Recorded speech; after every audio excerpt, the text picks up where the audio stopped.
Okay, let's get started. So, first of all, nice to be back here at Dhammaloka Center. I haven't seen any of you for, maybe not any of you, but many of you for many months. It's good to be back here again. So it's a nice spiritual community here. One of the great things to come here on Friday nights and to see everyone. So, good to be here again. And when we kind of start the year, so to speak, after the Rains Retreat, one of the things that I like to do is come back to some of the basic teachings of the Buddha. Basic things that kind of give you the foundation where all of these things come from, what they're all about, how it all hangs together, if you like. And one of the things that I've always enjoyed talking about Buddhism from many different angles. I always enjoy talking about practical applications of Buddhism, how Buddhism works in a modern society, the modern problems that we have, and how that actually integrates with the Buddhist teachings. It's a very useful way of looking at things because you then understand the basic principles and how they apply more broadly in any culture, any kind of historical period. So that is all very interesting, and I think is a very important part of a spiritual teacher to deal with those things. It really matters that it actually is relevant to our lives. It deals with contemporary phenomena. It doesn't just kind of deal with things that sounds like they came from 2,500 years ago, has no relevance to present life. So that's important. But also, even more important than that, I think, are the basic teachings of Buddhism, the things that actually make it clear what this is all about, how it all hangs together, because these are the things that actually sustain your practice in the long run. If you understand how what Buddhism really is pointing to, what it comes down to, and then you come back to that, reflect on it again and again and again. As you do that, gradually it sinks in. Gradually you get clarity about these things. Gradually it becomes something that actually sustains your practice and gives rise to the commitment and perseverance that is so important on this path. If you're going to really work, if this path is going to work for you, you have to commit and persevere for a very long period of time. This is the hardest part of Buddhism, and this is why it's so useful to come back to the basic things. One of the strange things that some of you may have noticed about the Buddhist teachings is that, I don't know if many of you read the suttas. It's always embarrassing when I ask how many read the suttas. Not that many people put up their hands. But for some of you who might read the Buddhist teachings, the suttas or the discourses of the Buddha, sometimes people say, "Oh, it's so boring." This Buddha is just repeating himself all the time. Why can't he make it a bit more interesting, like Ajahn Brahmali? A few jokes, a few stories, that kind of stuff. Actually, there are a few stories in there. I'll get to some of the stories afterwards. But it's not like Ajahn Brahmali. Let's face it, the Buddha is a more kind of how shall we put it? There's not as many jokes in the suttas as there are in in Ajahn Brahm's talks, and that doesn't mean the Buddha was humorless. In fact, there have been theses and papers written about the humor of the Buddha. Because sometimes the Buddha seems to have a kind of a sense of humor, a bit kind of more low key than kind of kind of jokes and that kind of stuff, but still a degree of humor there. So it's actually there. But still, when you come to these suttas, they can seem repetitive, they can seem dry, they can seem kind of not all that interesting in many ways. But once you get used to this, once you get used to reading these things and you read maybe the same ideas again and again and again, what you start to notice is that even though it is the same basic ideas, they're often expressed from slightly different points of view, with slightly different content, giving slightly different context to how these things are given. And once you start to notice that, you actually start to get a feeling for the richness of these teachings. They're actually very rich. The same thing given again and again and again, but with slight variations on the theme. And as you do that, you start to get a really good encompassing knowledge and understanding of what this is about. And this is the beauty of these discourses. And this is why I think it is useful to come back to the basic teachings again and again. So for this reason, tonight I'm going to talk about the Four Noble Truths. Actually, it would be interesting to see how many people here have never heard about the Four Noble Truths. Is there anyone who's never heard about the Four Noble Truths? You cannot raise your hand, John, because that would be cheating. Anyone who's never heard of the Four Noble Truths? Everyone has heard about the Four Noble Truths. One over there. Okay, one person. Okay, good. So Great. So only one person. That's pretty amazing. You're really well educated lot, aren't you? I mean, everyone knows about the Four Noble Truths. That's pretty good. In a sense, maybe not that surprising, because it is obviously a very basic and fundamental teaching of the Buddha. So now you're going to become part of the crowd. The last person going to be inducted into the Buddhist teachings after today. So you will also feel more like you're part of the in-group of the Buddhist people here. So Four Noble Truths. And why are these Four Noble Truths so important? And they really are a fundamental teaching of the Buddha. Why is that the case? And there's a number of reasons for that, but one of the reasons that the Buddha gives himself, he says that the Four Noble Truths, this is actually the thing that we need to understand as Buddhists. This is the thing that actually gives rise to the awakening enlightenment experience. What you actually see when you get enlightened. You're all heading for enlightenment, right? So we're all heading towards this. So what you actually see is precisely this. You see the Four Noble Truths. This is actually what the awakening experience consists of. And of course, because it consists of that, the sooner we can kind of start to get these things on board, start to understand what this is about, and move to kind of align our view with the view of the Buddha, the more closer we are to the actual awakening itself. It's a gradual process. As you start to see these things in a way that the Buddha saw it, you're actually moving in that direction already.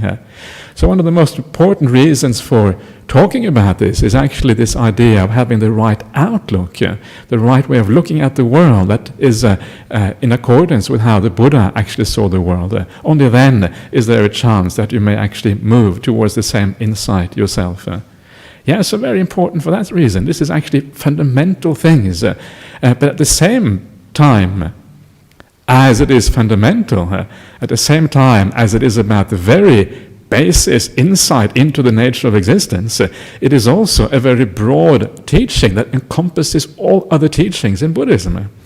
It's one of the suttas. Sutta means discourse of the Buddha. One of the discourses of the Buddha.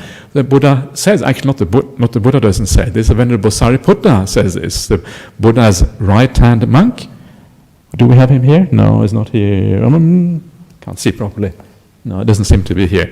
Anyway, it doesn't matter. Venerable Sariputta, he says that all good teachings, and of course good teachings means the teaching of the Buddha more than anything else. It may also mean other teachings that align with that, but it certainly means the teachings of the Buddha. All these good teachings are encompassed in the Four Noble Truths. So it's also a very, very broad category. Everything else falls into this. So once you understand these things, it's like you have the frame of your jigsaw puzzle. If every discourse of the Buddha is like a piece in the jigsaw puzzle, the Four Noble Truths are like the frame that holds everything together, and the whole picture becomes possible because of that. So again, very useful to understand what these things are about. Four Noble Truths. And before I explain these things in more detail, which I will do in a minute or so, I just want to very briefly explain what they are, so that also the newbies, I'm glad there was one newbie, otherwise I can't say them in brief, so I will say it in brief first of all. And in brief, the Four Noble Truths are, the first Noble Truth is known as Noble Truth of Suffering, or perhaps unsatisfactoriness, is a different translations, but I think suffering is often quite to the point. And this means that any existence, especially human existence of course, but any other existence as well, if you're an animal or whatever other kind of being you might be, is inherently problematic. There is no such thing as a life without suffering. And I'm sure most of you will know that that's true. There's always things that go wrong. Sometimes minor things, that's called minor suffering, but sometimes big things. People in our family pass away, they die. How many people find that not traumatic? Very few people find that not to be traumatic at all. When someone very close to you, who means a lot in your life, when they die, it's very difficult for most people. So, and these are experiences that are inherent to human existence. We can't live without having people close to us pass away every now and again. Not too frequently, hopefully, but every now and again it's going to happen. So, suffering is inherent to human existence. Nothing has gone wrong if you suffer. People think things have gone wrong when you suffer, but actually that is the wrong way of looking at it. Once you think that something has gone wrong, what you start to do is to try to search for solutions to this. Sometimes there are solutions, but there is no solution to the overall problem, that there are problems in life, that there is suffering in life. So instead of always looking for solutions, it's far better to contemplate this, understand this. What does it actually mean if life is inherently suffering? And what it means, of course, is that we have to start to look at life in a different way and start to orient how we think about things, how we do things in a manner which is different from what we normally do. This is really the fundamental reason why outlook here matters so much, because we change how we live. Not necessarily what we do, but certainly how we live. First noble truth. Second noble truth is about the cause of suffering. What is the cause of suffering? Craving, desire, all of these things, wanting. This is the cause of suffering. And that's good news. It is good news that there is a cause to suffering. Because if there is a cause, it means that if we eliminate the cause, we can deal with the result. The result will fall away. If suffering didn't have a cause, we'd be in serious trouble. It would be like this kind of solid thing that is always there, can't do anything about it. But because it has a cause, it's actually a good thing. So second noble truth kind of already gives rise to a sense of hope. The third noble truth says that with the elimination of the cause, suffering ends. There is such a thing as the end of suffering.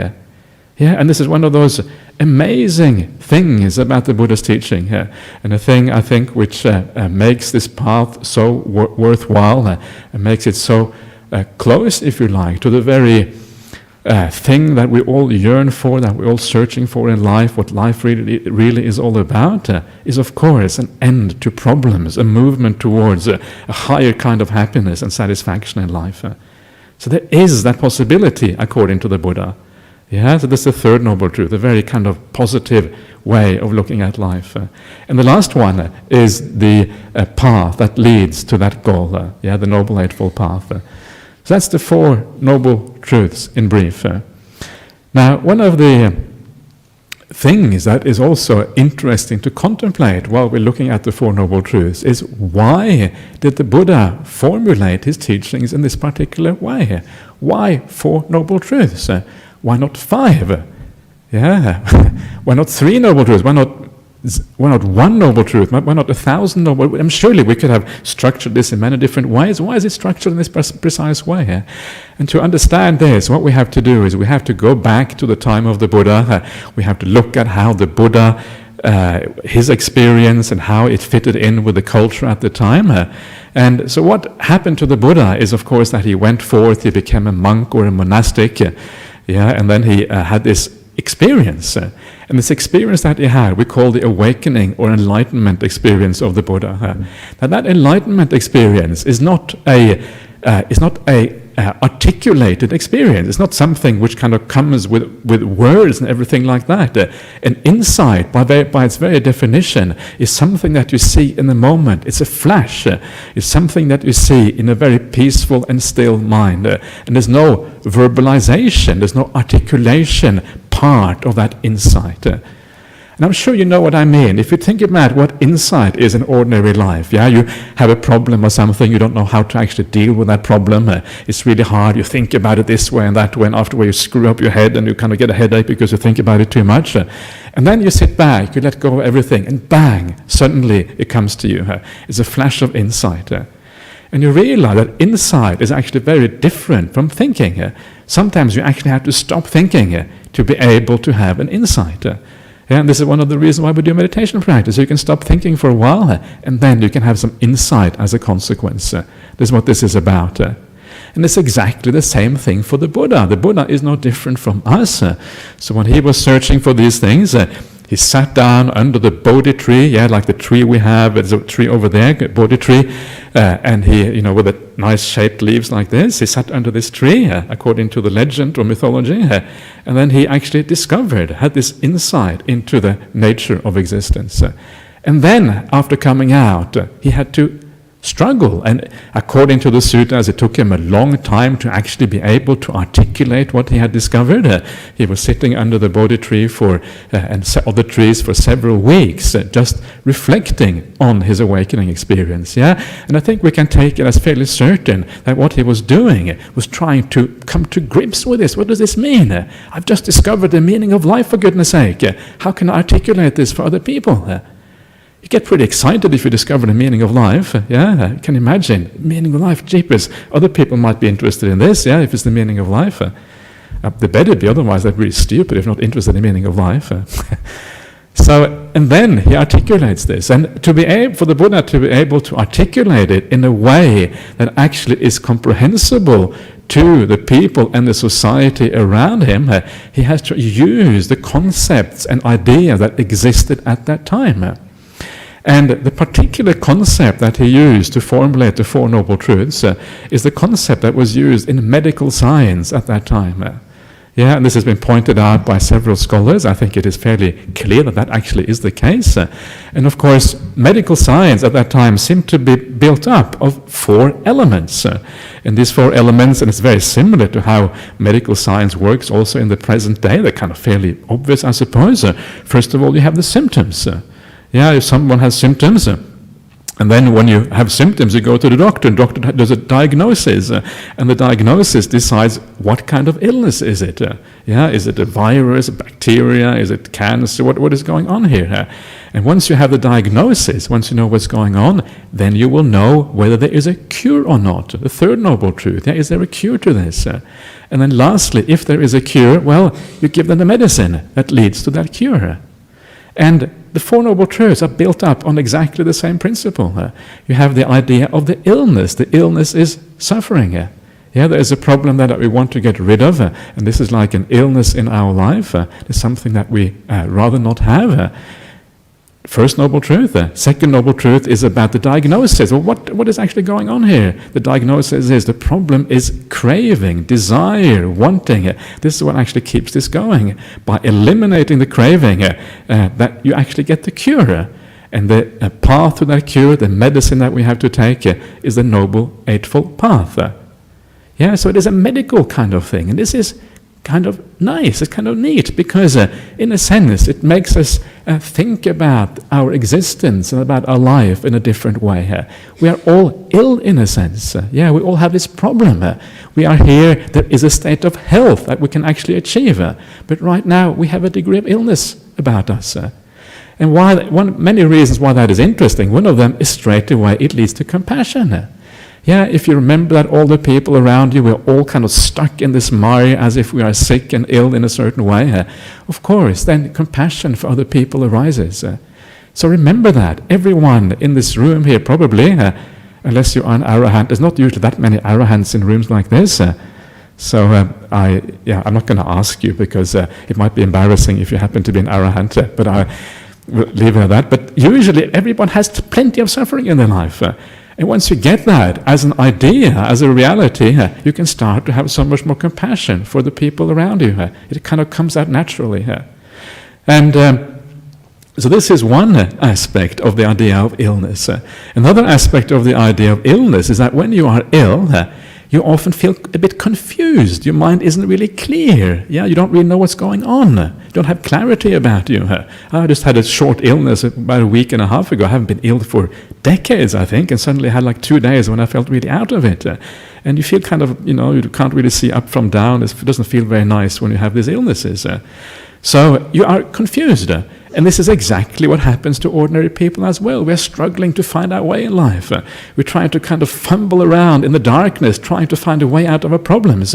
But often we have a sense of confusion, delusion, lack of clarity about things, not really understanding where the escape is from these problems that we have.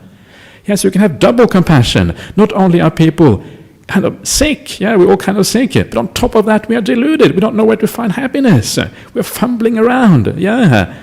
And remember that whenever somebody does something stupid, whenever someone does something that you think you should be angry about, don't be angry. Have a sense of compassion for them. They don't know what they're doing. They are fumbling around. They want to be happy just like every one of us. And instead of making themselves happy by doing bad things, they make life worse for themselves. If that is the case, they are worthy of compassion. Simple little teaching, but so powerful when you get them right. So remember that. This is what illness is like. So you are really out of it. And the last thing about illness, of course, I just said it already, you suffer a lot. One of the problems, we often don't know how much we suffer.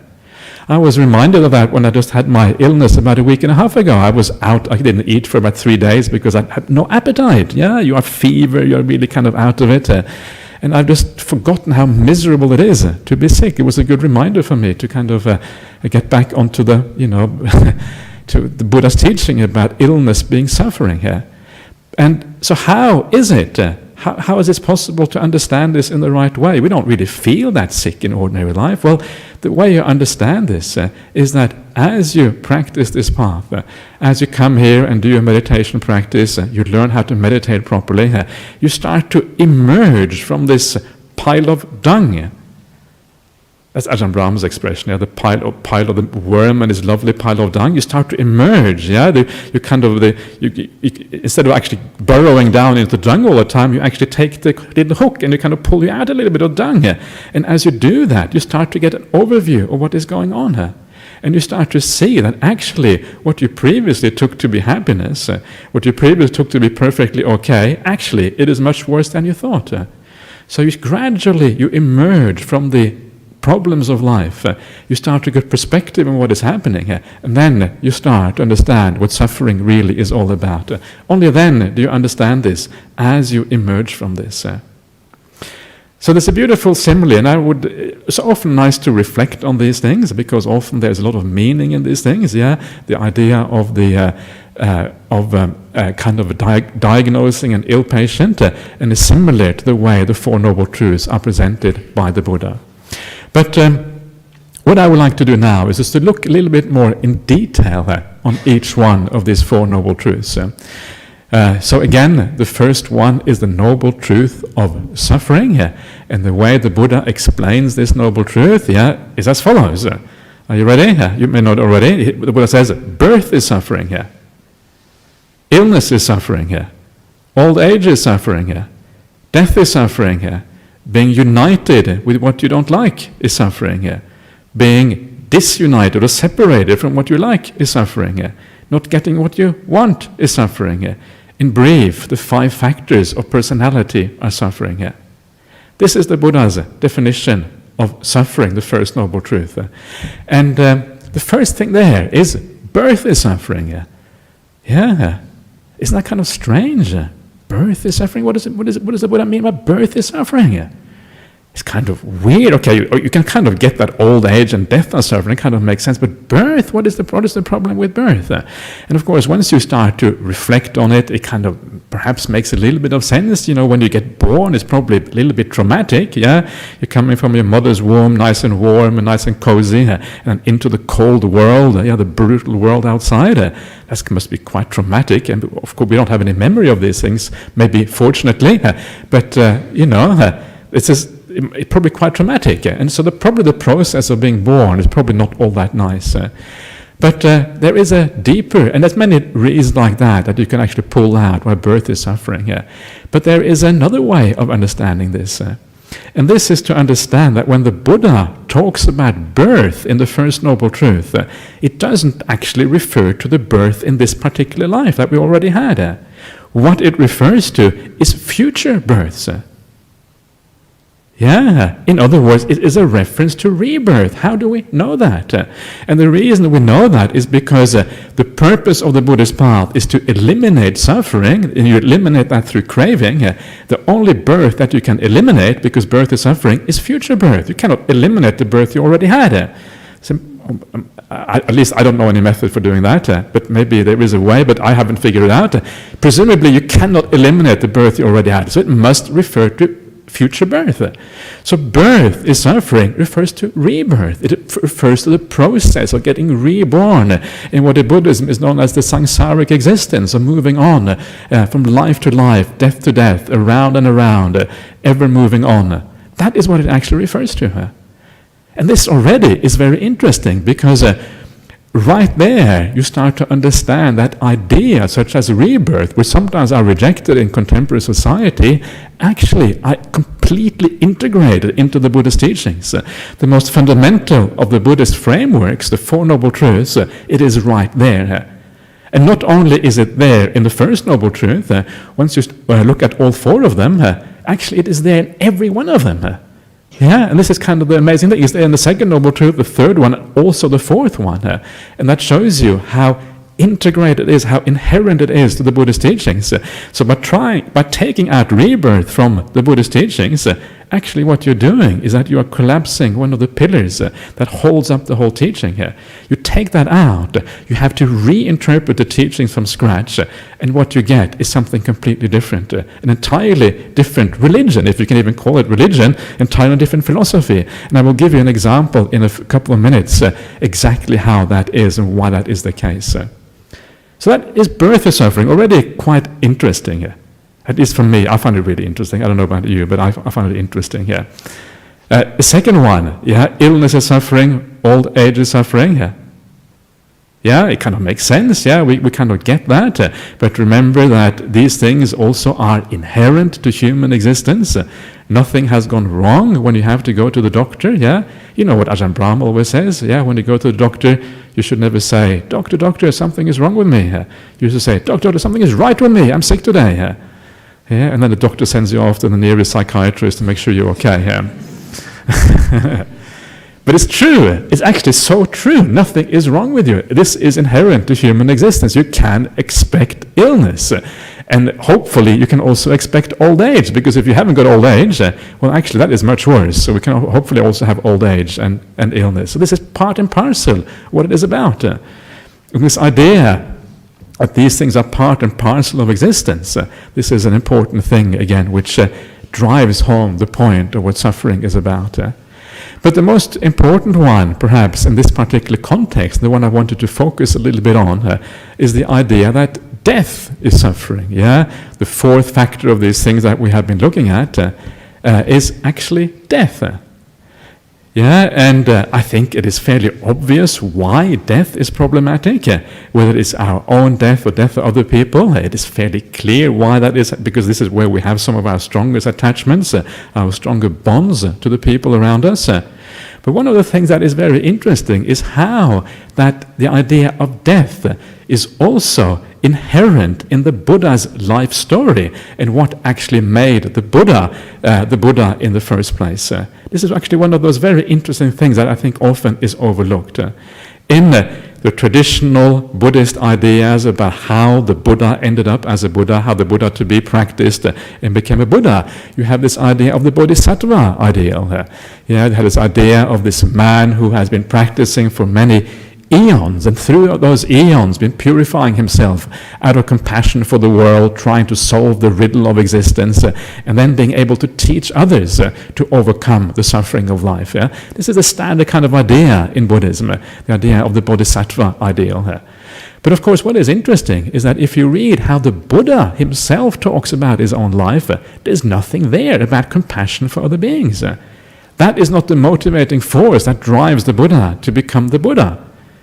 So what is the motivating force for the Buddha? And his motivating force is the Buddha reflects on illness, old age, and death. And of those three, death is by far the most important one. Death is something the Buddha talks about again and again in the suttas. It is one of those fundamental contemplation of any spiritual life. If you go to any kind of spiritual teaching that is worth its salt, so to speak, you will find that death contemplation always being an important aspect of these things. And Buddhism is no different. So this is the thing that made the Buddha go forth. Basically death contemplation. And that is quite interesting, because what that means is that this contemplation is so powerful that it drove the Buddha to realize awakening itself, and then after that teach the teaching that he had realized to the rest of humanity. And it's been going on for 2,500 years. And the whole thing is based on one thing. One person reflecting profoundly on the idea of death give rise to this whole thing we call the Buddhist teachings. This is why we're here today, because the Buddha thought about death in a profound way 2,500 years ago. So what did he think? How come this simple idea that we all sort of know, but we don't really know, how come this idea could have such an impact on this person who was going to become the Buddha? And to understand that again, go back to the early discourses and see what the Buddha has to say about this. And one of the things that he says that there are two kinds of searches in the world. One is called the noble search, one is called the ignoble search. And he says the ignoble search is when I myself am subject to death. I myself, I know I'm going to die someday, and that is going to be difficult, of course. Then I go out and I seek for other things that are also subject to death. I seek for a wife, I seek for children, I seek for friends, I seek for all these material possessions. How come they are subject to death? Well, because you will lose them one day. They will have to go. I search for status in our society. I search for education. I search for success in my workplace. These two are subject to death, because when you die, all of that is going to have to be left behind. Or the body itself also is going to have to be given up when you die. So this contemplation of death is basically the realization that almost all the things that normal people look for in this world all are bound to this world. They are subject to death. They're going to have to leave you at the very latest when you pass away. And the Buddha realized that all I'm doing here, I'm searching for suffering. I'm putting so much effort into all of these things. And because I'm putting so much effort into these things, because they matter so much to me, because they are so meaningful to me, I'm going to attach to them. These are the things that I'm going to hold on to, precisely because they are so meaningful. And the more effort I put into it, the more I'm going to hold on to it, because the more meaningful it will be in my life. And I'm really just asking for suffering, because one day I'm going to have to let it all go. There's no choice. These things too are subject to death. They are subject to passing away. And when the Buddha realized that, what he did, he pulled back and said, why am I searching for all this stuff which doesn't have any meaning? I should search in a different way. Instead of doing the ignoble search, I should do the noble search and search for the liberation from these things. So the idea of death turns you around. It makes you look at the world in a different way. Instead of holding on to all of these things and asking for suffering down the line, instead you turn in a different direction and you ask yourself, is there a solution to this problem? Is there a way of overcoming this so I don't have to face this kind of suffering in the future? This is the power of this reflection. What this means, of course, is that if the Buddha used this, and the Buddha gained his awakening experience based on something as simple as the contemplation of death, and all of Buddhism and many other spiritual teaching also revolve around this concept, and they actually have come out of this particular idea, it means it is also very, very powerful in our own life. If you reflect on death repeatedly, not in a morbid kind of way, but in a way that enhances your quality of life, it is actually going to enhance your spiritual path dramatically. It is even said in the sutta that if you do as a monastic, if you reflect on death in the right way, there is no way that you can disrobe. There's no way, because there's nothing out there really to hold on to in the world. The world is really just asking for more suffering. So you wouldn't disrobe simply by reflecting on death in the right way. So it is a very powerful thing, and I would recommend you, every one of you, to occasionally think about this, because it clears things up. It tells you what is important. It gets the priorities right. What actually matters in life. Are you going to mess around and do stupid things if you could die maybe at any time? You're not. Every moment matters. Now is the opportunity. That's what death tells you. I can't really afford to have any enemies in my life. Can you afford to have any enemies? No, why? Because if you can die at any time and you have an enemy, that means you will die with that in your heart. So you can't, as a Buddhist, you can't really afford to have any enemies. Isn't that a wonderful thing, not to be able to afford that? Because what it means is that every time you see the potential for making a bad relationship with somebody, you pull back because you understand, I can't afford this. This is going to be to my detriment, and it's going to have a very bad consequence. That is one of the things that the contemplation of death does to you. So please reflect on that, bring that into your spiritual repertoire, so to speak, and see if you can use that to actually enhance your spiritual practice. The next thing the Buddha talks about is being separated from what you like is suffering, being united with what you dislike is suffering, not getting what you want is suffering. Yeah, it's pretty obvious. And this happens all the time. Being separated, being united with what you don't like. Sometimes people say bad things to you. You're with someone you don't really want to be with, or someone dies or whatever. This happens all the time. It happens on the very small scale, on the very micro scale, almost every day, every hour almost, and happens on the very large scale, the big things in life. And it's, again, a useful contemplation to remember that. And every time this happens, there is a degree of suffering there. It's unavoidable suffering here. And one of the things that I think you will see if you reflect on your mind carefully here is that very often we don't really, actually most of the time, we don't really live properly in the present moment. It is very hard to really be completely in the present moment. Very often we are like 1 or 2 steps ahead of ourselves. We're always moving towards something. And that movement is not just a physical movement, it is a movement of the mind. The mind is always kind of a step or 2 ahead. And this, you can see that in your meditation practice. The mind doesn't really want to be still right here and right now. It's going on about something else. And this is also, our lives are full of this, and we're active, we're moving towards something, and it's very hard to get a pure mindfulness. Only really in deep meditation are you able to get into a state of very powerful present moment awareness. Life in general it's not really suited for that, because it's always a pursuit of things, a movement towards something. And so right there, you can see the problem of being separated from what you like, because that is really what that is all about. This fact that we are always moving towards something, always desiring something, never really being 100% in the present moment. And there is a nice story, and I think I've told this story here before, but it's a nice story in the suttas. And this is a story of this monk called Samidhi, found the Samidhi Sutta, and this monk Samidhi, he is just having a bath, and he comes out of the bath, it's early in the morning or something, and he's drying himself and kind of puts on his robe, and then this Devata, this god, this is like probably slightly mythological story, but it's a nice story regardless, because the meaning is very nice of this story. This Deva comes down, and I don't know if this Deva was female or male. It makes it perhaps a bit more kind of dramatic if it's a female, because then you have this kind of tension, the monk and then the female Deva coming down. And then this female Deva, or this Deva, doesn't matter what gender it is, but this Deva comes down, and he says, she or he says to this monk, he says, "You're young.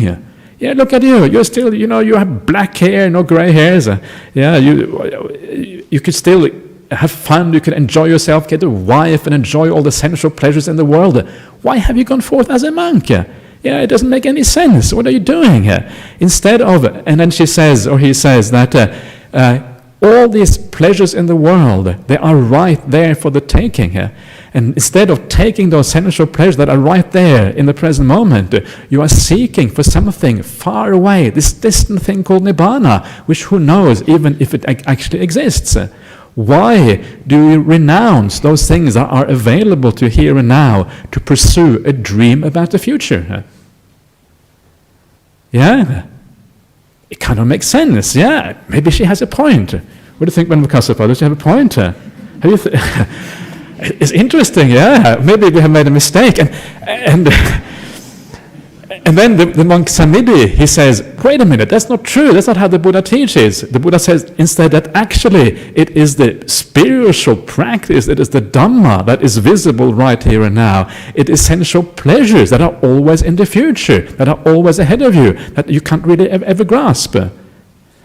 Yeah, and this is interesting, because on the one hand, it kind of makes sense that what the Deva says. It sort of makes sense. On the other hand, we kind of have some sympathy for this monk who kind of has the opposite kind of view. So who is right? And sometimes when you ask people who is right, people say, yeah, the Deva is right, the Deva is right. But don't be fooled by this, because the whole point of this, it is like a spiritual conundrum.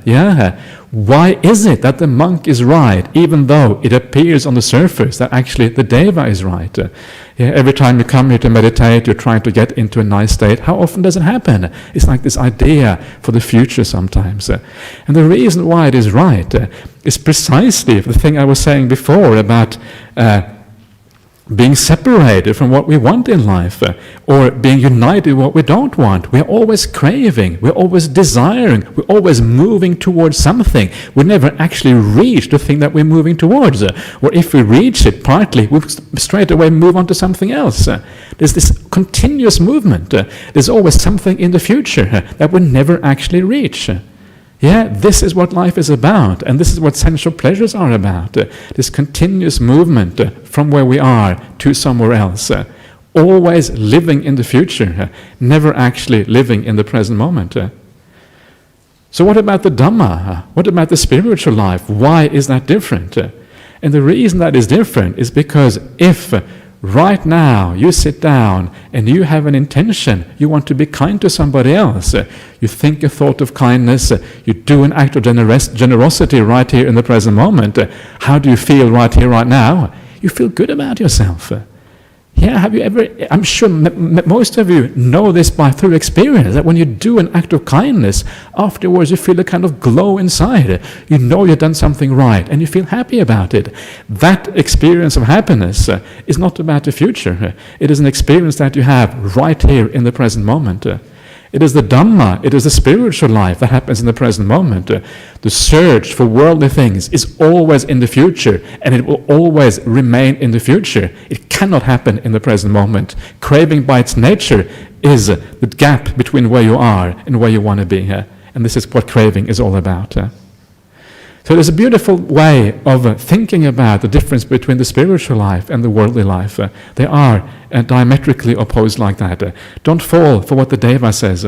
When the Deva says, go and enjoy yourself now. You have that. Can you hear that Deva in your ear sometimes saying that? This is the right thing to do. Just go and enjoy. Forget about that blooming spiritual life. Somewhere in the future, jhanas. Who knows about this blooming jhanas? I'm talking about. I never had any jhanas before. What was I talking about? These monks, especially Ajahn Brahmali. Don't fall for that. Spiritual things are simple little happiness that you can have right in the present moment, as long as you turn your mind in the right direction. You can have it now, not next moment, but now. And the Buddha has another beautiful simile to explain this, and he talks about the simile of the dream. The simile of the dream is that the world, especially the sensual world, is like a dream. Is something that we think about in our mind, something that we're moving towards, an idea about the future that actually never comes true. Because as soon as it comes true, it wasn't really what you thought it would be, and for that reason you have to continue dreaming about something else. And so it goes on and on and on forever. The simile of the dream is one of the similes used by the Buddha to explain the problems of the worldly happiness, if you like. So this is, again, I think, a very interesting and important way of thinking about the First Noble Truth. And the last way that the Buddha talks about is when it talks about the 5 khandhas. These are the 5 aspects of personality, being, suffering. And the 5 aspects of personality, being, suffering, basically means that the very constituents of who we are as human beings are problematic. If you look inside of yourself, you actually see that the way we are built up as human beings is problematic. So it's kind of inherent into the condition of existence that there is suffering. Now, to really understand that, you have to have insight. Because this is now getting very profound. When you start at the very inherent experience of existence is suffering, You can only see that through insight itself. And that insight happens gradually. It happens when you come here and you become a little bit peaceful. And when you become a little bit peaceful, you already realize that actually this is better than a lot of other things that I experience in life. The deeper you go in your meditation, the more profound that meditation is, the more understanding you have of this aspect of suffering, because it is comparative, it's a relative kind of suffering.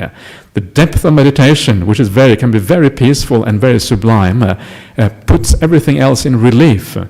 Suddenly now you see it in contrast what you have now, and that contrast what enables you to understand why the 5 personality factors are suffering, and ultimately you take it down to profound insight, and bang, that is when you understand what this is about. And this is another very important aspect of the idea of suffering, is that it ultimately is about insight into the nature of reality. And only through that insight can you fully grasp what the Buddha is talking about. Buddha's teachings are profound. They're not kind of simple stuff. You can't just add up all your sufferings. No, it's much more than that. There's something inherent to the very idea of existence that is problematic. But I'll leave it at that with suffering, because probably by now you think that I'm obsessed about suffering. And of course, what is interesting, people often say, oh, Buddhism is so negative, all this suffering. I don't suffer that much. I'm not interested in Buddhism. Forget about it. But that kind of misses the point completely, because the point is that if you understand suffering, you also understand happiness. If you have a full understanding of what suffering is about, you understand happiness as well. These things come together. It's like night and day. Night only makes sense if you have day. Day only makes sense if you have night. These are pairs that always come together, complementary pairs. They only work together like that. So if you understand suffering, you also understand happiness. That's the good news. So if you investigate suffering, you get to kind of more happiness in your life at the same time. That's the good thing about this. So don't think it is negative. It is realistic and ultimately very positive. But what about the other noble truths? I want to talk about suffering so far. Let's get to the solution to the problem. The second noble truth is the problem, or the idea that craving is the cause of suffering. What does it mean that craving or desire is the cause of suffering? And I don't know, maybe you think it is obvious, but actually it is not as obvious as it may sound. Very often people say that craving is the cause of suffering. Why? Because when you crave, you suffer. Or when I crave, I feel I feel like I'm separated from where I want to be. I feel like this emptiness inside, this hole inside of me, something isn't complete. I feel dissatisfied, discontent. Craving really is the cause of suffering. But actually, when you think about it, that's actually not saying that craving is the cause of suffering. That's saying that craving is suffering.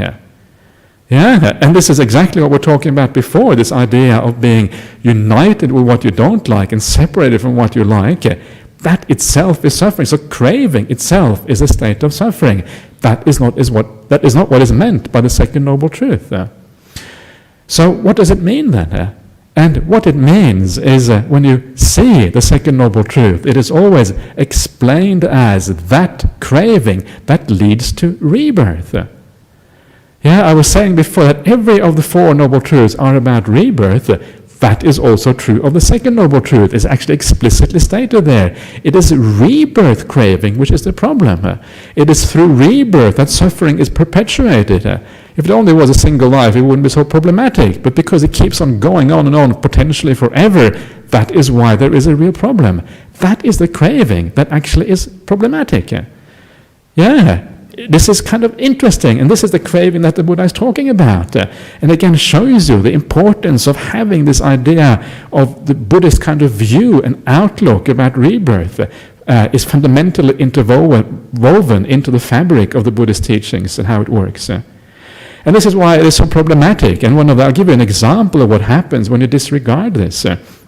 This is kind of one of the horror stories, and I feel almost obliged talking about this, so I kind of straighten things out once and for all. Actually, there's no such thing as straightening things out once and for all, but at least I can straighten them out maybe a tiny fraction, just right here and right now. But what happens if you then reject the idea of rebirth is that you have to redefine the idea of craving. Craving must mean something else in the second noble truth. If it is not about rebirth, it must be about something else. So what people have proposed then, and this is actually has been proposed in all seriousness, it's not that craving leads to suffering, it's the other way around. Suffering actually leads to craving. Does that make sense? It's not what the Buddha said, but this is what this person has been claiming. Yeah, actually, this is really how this noble truth should be understood. Suffering leads to craving. And in a sense, it makes sense. You can make that argument, because if you suffer, what happens? You try to find a way out of that suffering, and that is a kind of craving. So you go searching perhaps for sensual pleasures, you go searching for happiness somewhere else. So suffering can lead to craving. There's nothing psychologically, from a psychological point of view, it kind of makes sense. But the problem is, it's got nothing to do with Buddhist teachings. It's got nothing to do with the Second Noble Truth. In fact, you have inverted the Second Noble Truth 180 degrees to make it function, to make it work with your idea that there is no such thing as rebirth. You have inverted the teaching completely and come up with an entirely new idea. You have created a new religion. And that religion should be named after the person who invented it, not after the Buddha. He claims to be a Buddhist, but actually, not really. And so we should kind of name it. I'm not going to say the names because it gets too kind of personal, perhaps. But so this is what happens, and it's kind of it's scary because it shows you that if you start to deduct some of the fundamental things of the Buddhist teachings, to pull those out, what you have to do is you have to redefine the entire teaching to give it an entire new slant, entire new way of looking at things, because the old way of doing things, the way the Buddha spoke, actually doesn't really work anymore. Everything has to be redefined, everything has to be changed, and you end up with something completely different as a consequence. So that is what this is about. It is actually the craving that leads to rebirth. Why does craving lead to rebirth? Because craving is always a projection into the future. It's always about the future. It's by going somewhere else. It is by staying in the present moment, by not having this projection into the future, that actually the rebirth actually comes to an end. The mind no longer moves on in that direction. It stops right here and right now. And there's a nice little story that kind of, I think, illustrates this point quite nicely. And this is a story that I was reading during the Rains retreat. I've been doing some little bit of translation work from the Pali into English. I really enjoy that because sometimes you get very close to the text when you do translation work. You have to really reflect on what these things mean. So I enjoy doing a bit of translation. And one of these things that I translate is a little story. This is the story of when the Buddha goes back to his family, his clan. The Buddha was from the Sakyan clan. Sakyan clan was this tiny little republic in the north east of India, just north of the river Ganges, actually quite a bit north of the river Ganges, almost in the foothills of the Himalaya mountains. And so he goes back after his awakening in a few years. He goes back to visit his family, and his family are really keen. Their son, their prodigious son, has become something enormous, something massive. He now has this whole religion around him, all these people following him. So his family comes out to meet him, and a lot of his family members, his cousins and brothers, and because they're all kind of a large family, a few thousand people, they go forth. They decide to become monastics. There was no nuns at that time, but this is also the start point of the nuns community as well, because this is when Mahapajapati Gautami, the Buddha's foster mother, she actually asked for the going forth for the first time. That's a different story. I'm not going to go there. So all of these young men from good families, that's how they explained in the sutras, young men from good families, they decide to go forth. To become monks because they're inspired by the Buddha. He's their cousin and he's obviously done something remarkable. We want to do the same. And then there's two brothers, and these brothers are called Anuruddha and Mahanama. And Anuruddha and Mahanama, from their family, no one has gone forth. So Mahanama goes to Anuruddha and says, Anuruddha, listen, all of these young people are going forth, becoming monastics. It sounds really cool to be a monastic. It doesn't say cool, but something like that. It sounds really good to become a monastic. Someone should go forth from our family as well. And then Anuruddha replies, well, I have been brought up so softly. I've always been pampered to the max. And there's a nice story about Anuruddha with the natti cakes. Natti in Pali is there isn't.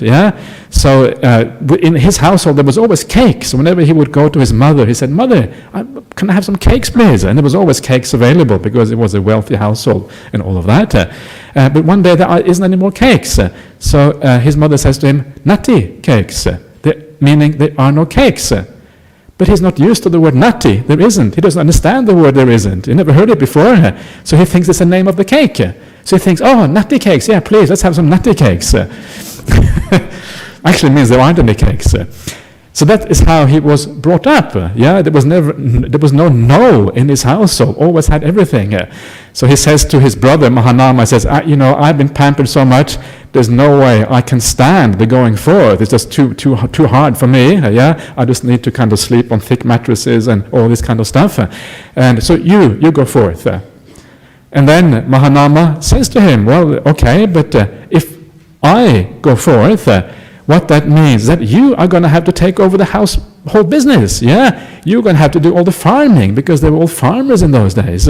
So you're going to have to get up, and you're going to have to kind of do all the plowing of the fields. After the plowing, you're going to have to sow the fields, and after the fields are sown, you're going to have to let the water in. That's how they kind of irrigated the fields in those days. When the field had been irrigated, you should let the water out. Drain the fields. When the crop starts to emerge, you have to weed the field. Lots of weeds in fields. Just like here in Australia, lots of weeds everywhere, and bad plants coming out. You have to weed the field. Then when you have weeded the field, the crops are up, you have to reap it, you have to harvest it, and you have to bind it together into balls and whatever. Then you have to kind of thresh it, get all the grain out. And having threshed it, you have to store it, and after storing it, you have to do, and then next year, you have to do the same. And then Anuruddha says, but is there no end to this work? If you have to do the same thing next year, it means the year after, and the year after, and the year after. Is there no end to this work? And Mahanama says, that's exactly right. There is no end to the work. And then Anuruddha says, well, in that case, you stay in household life, I will go forth.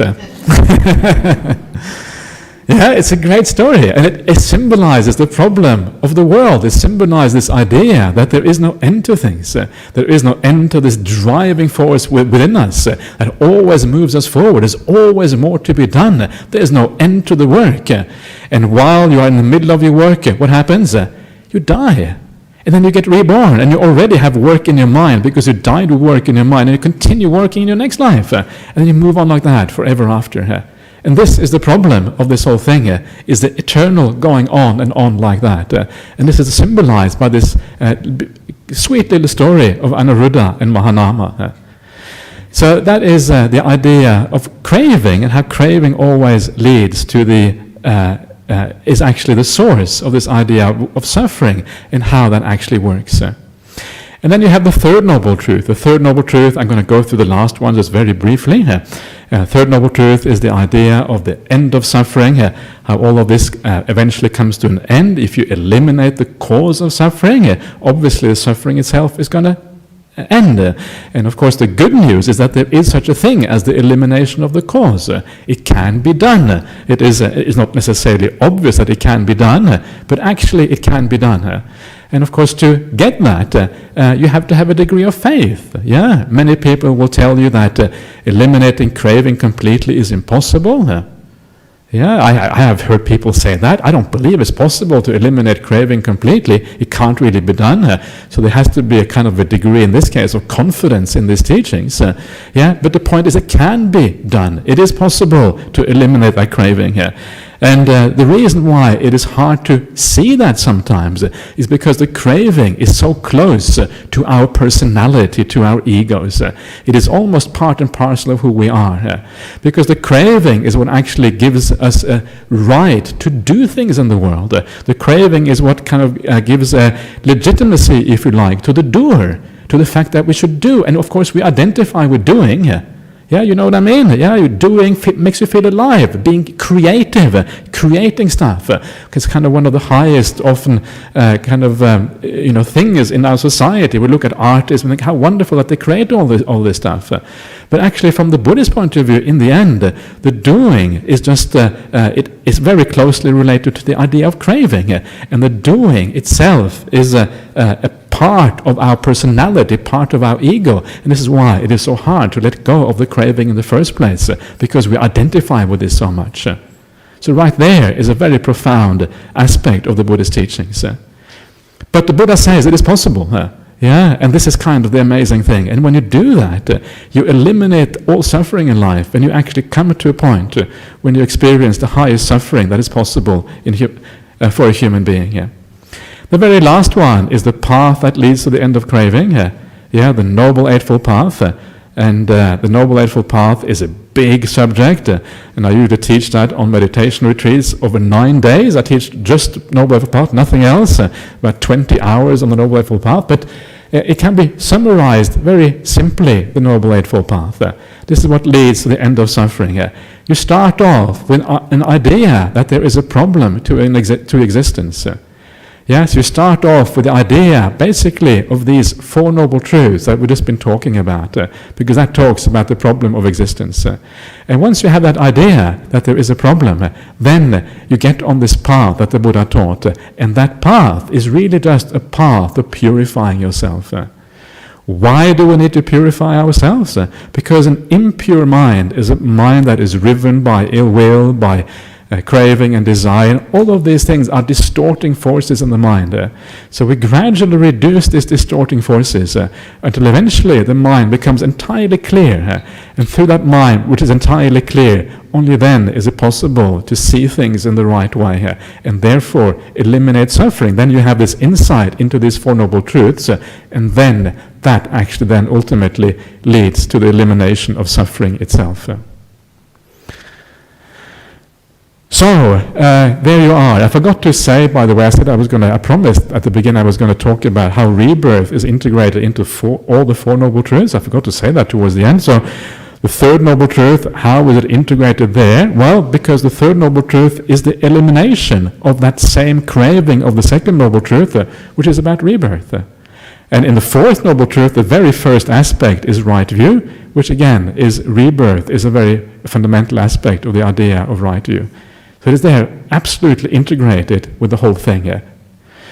So there you are. That is a short little teaching for you about the Four Noble Truths, just to give you some basic idea of what these things are, and hopefully you can take it further from there by contemplating these things. That is the talk for tonight.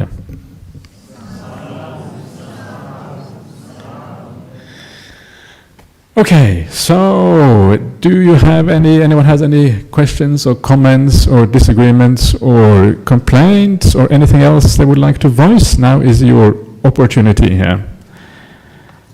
Over there, there's a question over here.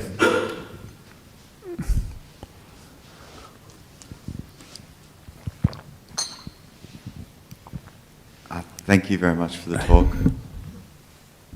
Just curious about the organizing forces of rebirth in Buddhism. Okay, the organizing forces of rebirth. Okay, well, there is really only one. There's one sufficient cause for rebirth, and that is craving itself. Yeah, the idea that you crave is really the sufficient cause. But to really understand the organizing forces, what it really comes from is actually delusion, a misunderstanding of the nature of reality. Because it is because of the misunderstanding of reality that you actually crave in the first place. If you saw things in the right way, you wouldn't crave, because you would understand that craving actually takes you away from happiness. And this is kind of the hard thing to understand, because usually we assume that craving actually moves us towards happiness. That's why you crave in the first place. Yeah, you only crave because you think it's going to take you somewhere, but actually it doesn't do that. It always takes you away from happiness. Real happiness is found in the present moment, and that is where meditation comes in. The deeper you go into the present moment, the more happiness, real sense of finding the meaning of life you actually discover right there in the present moment. And of course, because that is where you find the happiness, craving takes you away from that. It is the enemy of happiness, ultimately. So by seeing things clearly, which is overturning delusion, you stop craving, and by stopping craving, that force which drives you into the future life, because craving is almost like a projection into the future, yeah? It's always about the future, so it drives the mind onwards from one existence to another one. Just like you're driven in this life, you get driven from one life to another one. Is that what you're asking here? Something like that, yeah? Okay. The question doesn't have to be all that precise, that's okay. It doesn't matter. Anyone else want to ask any question? Eddie, okay. Eddie, go for okay. Eddie, you're a very reliable questioner. That's really that's one of the things about you. This could be a hard question, Ajahn Brahmali. Ajahn Brahmali, the Buddha said that the desire brings suffering. Okay, we all know that, or craving brings suffering. Okay, that's one thing. Okay, on the other hand, he also said, the path towards enlightenment is the middle way. Okay, if you tune the guitar string too much, it will snap. If you leave it too loose, it won't play. So how do you, on the other hand, craving, desire brings suffering. And how about if you don't have desire, it's the other way, you're being too hard on yourself too. So how do we... So you want to have a little bit of craving, you want to have the middle way of craving. How do we have the middle way? There's two things. So what I do is I notice this, I use my own discretion to deal with things. Okay, yeah. Well, this is the history of Buddhism. History of Buddhism is always to find excuses to do what you want, The whole history is like that. So this is... So, but the craving is not part of the middle way. There is a middle way, but craving is not really part of it. And this is kind of the point. The middle way is the middle way, not the right amount of craving. The middle way is the middle way, first and foremost, between torturing yourself and indulging. And indulging is craving. So craving is actually an extreme. So there is no such thing as... But in a sense you are right though, in a sense that you need some kind of motivating force to get you onto the spiritual path. You have to have motivating force to come here. If you didn't come here, you wouldn't be meditating, you wouldn't be doing anything here. And that motivating force which drives you onto the spiritual path is like the right kind of craving, or the right kind of desire. So you have to have some kind of desire. But I think the more important point is not so much...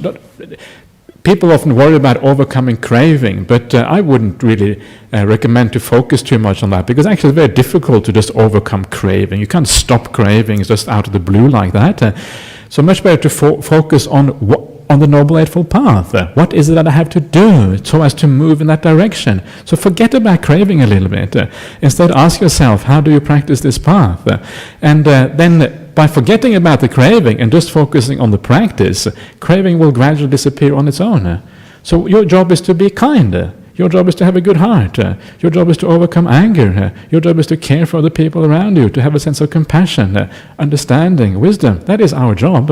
And as we do that, we can leave craving aside a little bit, and the craving will actually take care of itself and will disappear on its own right. I see this thing as depending on yourself, okay?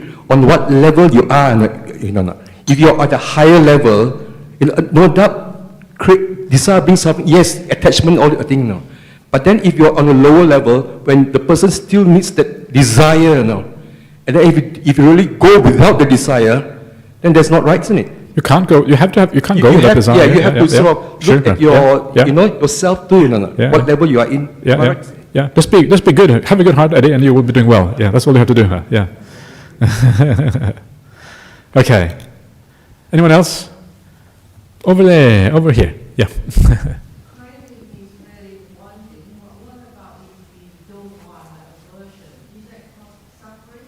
Okay, so I'll repeat the question for everyone else. So, craving is like one thing, but what about aversion? Does that also cause suffering? And aversion is really the flip side of craving. So it's craving to get rid of stuff. That's what aversion is. So it is basically the same thing. There is craving to get things, and there's craving to get rid of things, and it's basically rooted in the same problem. Both of them are cravings in a sense. So there is this similar kind of problem.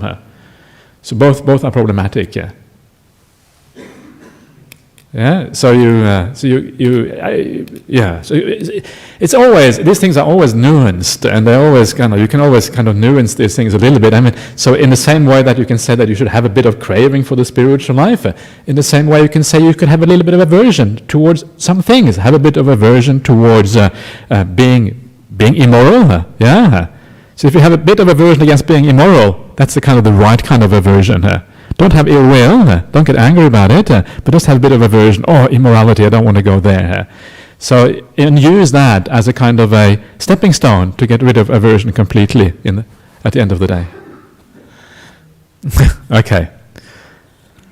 So let's have a look at the overseas questions. First of all, we have from Russell from Brazil. we are worried that you seem to have lost weight. We hope that you are well. Okay, you know, it's kind of irrelevant whether you lose weight or not. The weight goes up and down. And there's a nice, it's a nice story from the suttas. There is I think the Buddha, there's some kind of ascetic, and these ascetics in ancient India, they would often live very ascetically. An ascetic lives ascetically, that kind of makes sense. So, because of that, they would get incredibly thin, and after they got very thin, they would kind of return to their old ways. They get fat again, and they will get thin again. And the Buddha said, well, this is just like the body gaining weight, the body going down, doesn't get you anywhere. So, you know, the external things are kind of irrelevant. That's what the Buddha said. Whether you're fat or thin is not really the question. Maybe it is a bad sign, because considering Ajahn Brahm, I'm not really following his example. That is... Maybe I'm being a bad disciple. Am I being a bad disciple? So maybe we'll see what happens. Maybe this weekend I have to kind of look for the food that kind of puts on a bit extra weight. We'll see what happens. That's one of the things about someone like Ajahn Brahm. Ajahn Brahm is one of the things about him is that his meditation is just very profound. He's a very good meditator. I don't think he really cares about his body. You know, whether he is fat or thin, whether he dies or not. We don't want him to die, but he doesn't care. Please stay longer, don't die. We want you to stay more years. That's what I tell him. I don't tell him every day, I tell him occasionally. People want you to live, they don't want you to die. Eat at least one carrot, not just all this other stuff. No. Very hard to get Ajahn Brahm to eat. He has his English food, and he eats that, not only English food, but this is English food from the 60s, So kind of old-fashioned English food, that's what he eats. Can't be changed. So sometimes I think it's okay not to follow your teacher. In this case, I think it's okay not to follow my teacher.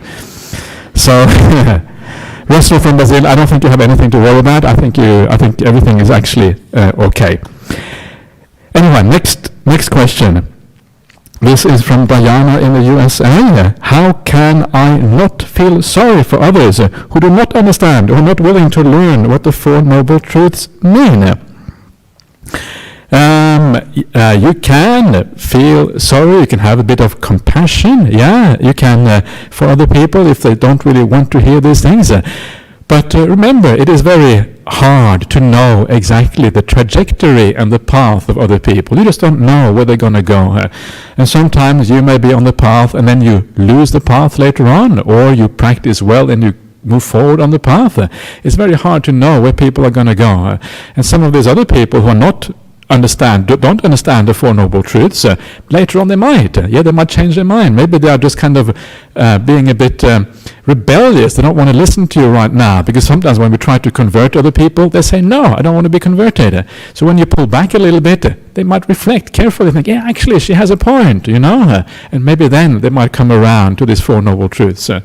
So don't judge. We just don't know. So you can have a bit of compassion. Everyone in the world deserves compassion, because we're all in this mess together. And that is, I think, a better way of looking at it. And try not to think that you really understand other people. Leave all possibilities open. And then when you do that, you just don't know. You shrug your shoulders and you allow people to do their own thing. And this is one of the great teachings with stories like Angulimala, the famous Angulimala, the kind of really bad guy in the suttas, the one who killed 100 or 1,000 people, depending on which version of the sutta you read. He killed lots of people, and he became an arahant. He was really evil, really bad person, and somehow he was able to turn it around and became an arahant.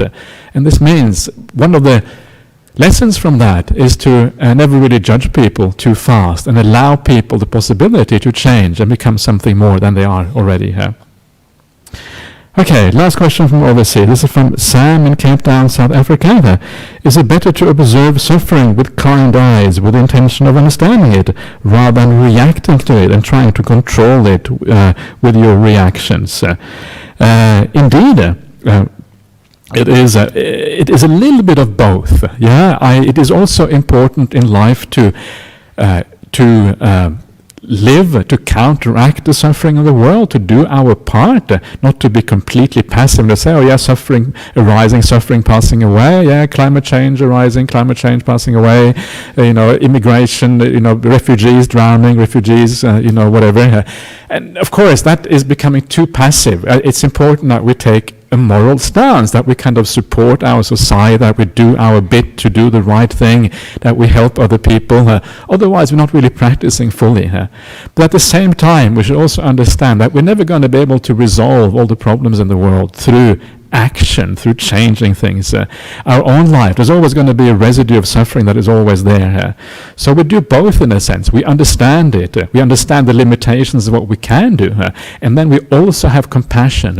We also try to do the very best that we can to support the people around us, especially the people around us. Our friends, our family members, the people who are dear to us. And then also perhaps if we have extra energy and resources, also larger society at the same time. So it's both really is the right way, I would argue, in this particular case. Okay, so that is all for tonight. So let's just pay homage to the Buddha Sangha here.